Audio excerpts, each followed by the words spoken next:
שתי דקות אחרונות. וליאור מפוטרת.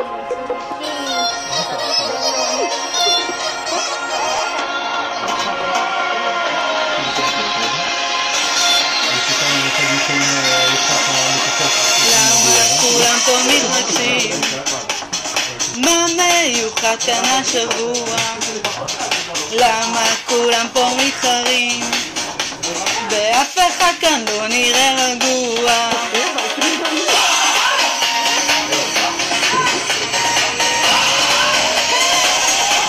קוראים לזה שגעת, קוראים לזה טרפת, כשכל החטיבה כמו צלחת מעופפת. קוראים לזה היסטריה, קמעונאית אימפריה, עלינו על הגל, גל, גל, גל, גל.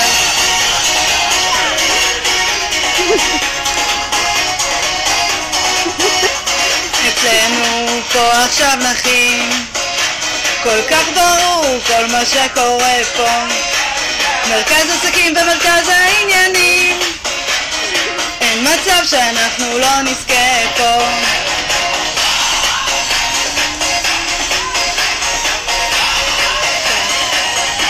קוראים לזה שגעת, קוראים לזה טרפת, כשכל החטיבה כמו צלחת מעופפת. קוראים לזה היסטריה, קמעונאית